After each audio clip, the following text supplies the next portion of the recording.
For decades, the spotlight has shone brightly on Allied escape attempts from German prisoner of war camps, spawning countless books and films over the past 70 years. Classics like The Colditz Story, Stalag 17, and of course The Great Escape have become cultural touchstones, portraying prisoners as men determined to rejoin the fight. While in reality, only a small minority of POWs actually attempted escape, these men formed a hard core of patriotic resistors who employed every ingenious trick imaginable to make it home or reach neutral territory. But what about the other side? Hundreds of thousands of German POWs ended up in camps across Britain, Canada, and the United States. Didn't they try to escape too? The answer is absolutely yes. Many German prisoners felt exactly what their Allied counterparts experienced. They yearned for freedom, longed to see their families again, and burned to rejoin the war effort. Like Allied prisoners, they launched numerous daring and ingenious escape attempts that have been largely forgotten by history. None was more audacious than the plan hatched by two Luftwaffe pilots held captive in England in 1941. It ranks as one of the most extraordinary escape attempts of World War II. For German POWs imprisoned in Britain, they faced one monumental obstacle. The place is an island. Reaching German-occupied Europe meant crossing the sea, a seemingly impossible proposition. Every port and harbour was carefully guarded. Every vessel was thoroughly inspected. Beaches were constantly patrolled and frequently mined due to anti-invasion precautions. Finding a boat and reaching the coast presented an almost insurmountable challenge. Britain's geography posed another problem. It's a relatively small, densely populated country with precious little wilderness for hiding. Any escape would inevitably involve encounters with locals, always a dangerous proposition for a fleeing prisoner.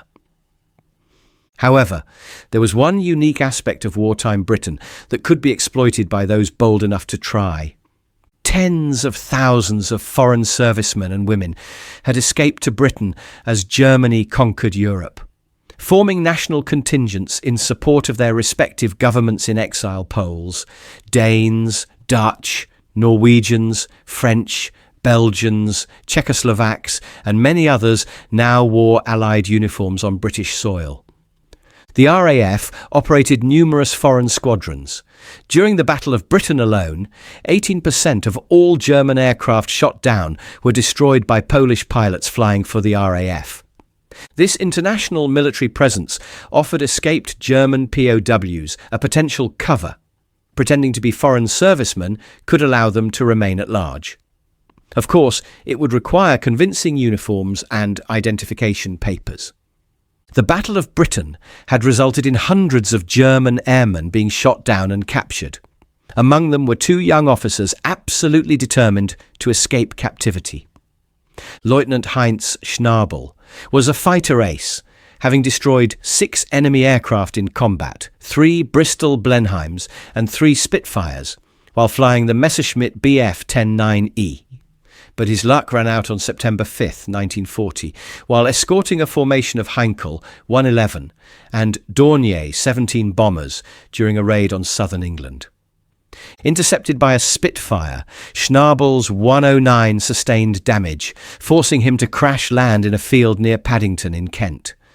Injured in the crash, he was eventually recovered, interrogated at the London Cage, a specialised centre for extracting information from German airmen, and sent to Camp No. 1, an officers' camp at Grisdale Hall in Cumbria, in remote northern England. His close neighbour? Children's author Beatrix Potter. At Grisdale, Schnabel befriended bomber pilot Oberleutnant Harry Wappler, who had been captured on September 12, 1940. Flying a Heinkel 111 during a raid on Ellesmere Port near Liverpool, his aircraft was brought down by a barrage balloon cable. Wappler bailed out, breaking his arm and losing consciousness when he landed in a Newport street. In spring 1941, Schnabel and Wappler were transferred to a new camp at the converted Chaucer's Hotel, 25 miles east of Grisdale. The former luxury hotel now featured armed sentries, barbed wire fencing, and searchlights. The POWs worked within the camp and were regularly taken out for exercise, enabling covert reconnaissance of the surrounding area. During these excursions, the Germans made two critical discoveries. First, the mainline railway between London, Glasgow and Scotland ran close to the camp, at a location called Shap Bank. The steep gradient forced trains to slow to walking pace, slow enough to board. Second, RAF aircraft regularly overflew the camp, Miles Magisters and Tiger Moths, simple-to-fly training aircraft. After extensive intelligence gathering, the prisoners located the aircraft's base, RAF Kingstown, north of Carlisle. Can you see where this is heading? A convenient rail line running close to an RAF base, full of basic trainers.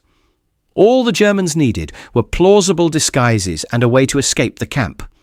The problem of Britain being an island would be overcome in the most audacious way imaginable. Schnabel and Wappler would fly to freedom by stealing a plane at Kingstown. Many months of planning went into the escape.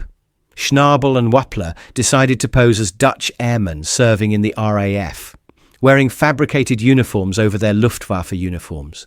They kept their German uniforms underneath, so they couldn't be accused of being spies or saboteurs if captured during the escape. The camp forger produced two sets of identification documents. Schnabel became Pilot Officer George David, while Wappler transformed into Flight Lieutenant Harry Graven of the RAF. Both Germans spoke enough English to convincingly pass as Dutch officers.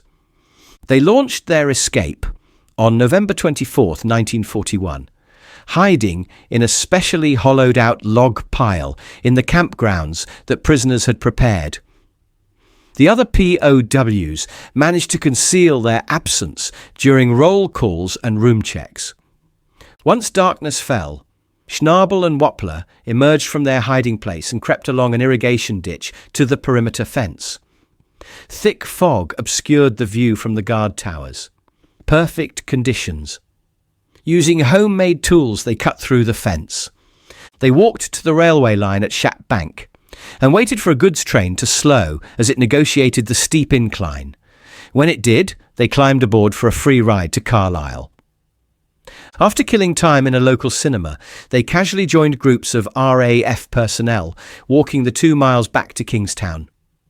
Their fake uniforms and papers got them through the main gate and onto the RAF base without incident. Hiding behind a hangar, they waited for daybreak. During the morning, the two Germans watched multiple training aircraft depart on instructional flights. Later, they spotted a pair of Magisters on the far side of the airfield, well away from all the buildings.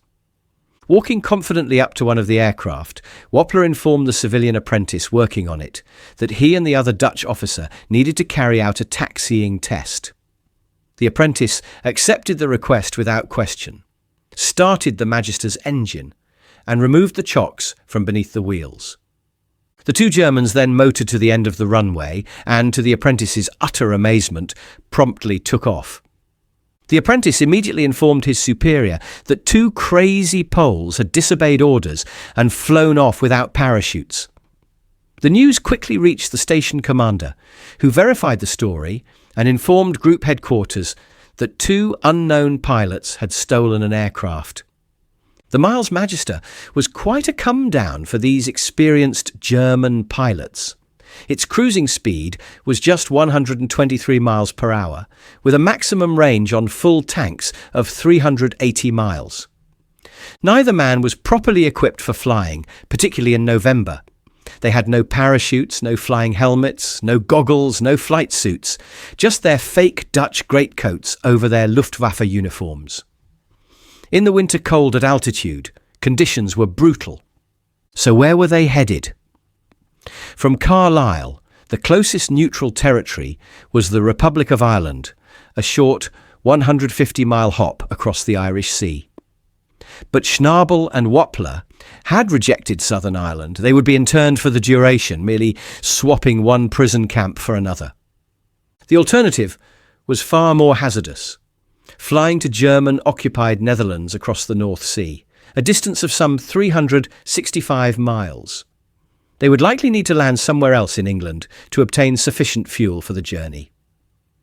Using a basic map Wappler had obtained while a POW and flying at 2,000 feet, the two Germans passed the city of Leeds. They continued across the Wash between Lincolnshire and Norfolk, then headed out to sea, hoping their fuel would hold. However, it took Wappler considerable time to work out how to operate the fuel cocks to get readings on the wing tanks. When he finally succeeded, the results were alarming. Both tanks were nearly empty. If they continued, they would run out of fuel and ditch in the freezing sea. Without life jackets or a rubber dinghy, they would die within minutes. Wappler turned around and headed back toward the Norfolk coast.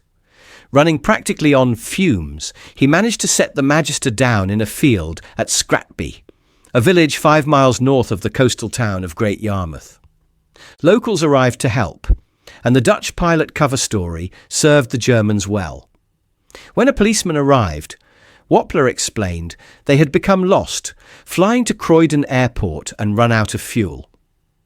The officer checked their fake ID papers and accepted their story without suspicion. The Germans needed fuel. The police sergeant took them to Caister police station, where they were informed that the nearest RAF base was Horsham St Faith, now Norwich International Airport, 15 miles away. Wappler spoke by telephone to the duty officer at Horsham St Faith regarding fuel. The Magister couldn't be refueled until the following morning. A truck was sent to collect the Germans and transport them to temporary quarters in the officers' mess at RAF Horsham St Faith. They were given a room, and the Germans decided to have baths, a welcome luxury after their ordeal. But their luck had finally run out. A message reached an administrative officer that a Magister had been stolen from RAF Kingstown by 2 escaped Luftwaffe officers. He and the station commander armed themselves with service revolvers and marched into the Germans' room, placing them under arrest. The British deeply admired the Germans' audacity and gave them a send-off dinner in the officers' mess. The station commander then handed them over to RAF police with the parting words, "I'm sorry, gentlemen, you deserve better luck." Schnabel and Wappler received 28 days solitary confinement for their outrageous stunt. In spring 1942, they were sent to camps in Canada along with many other German POWs. Neither man ever escaped again, and both survived the war.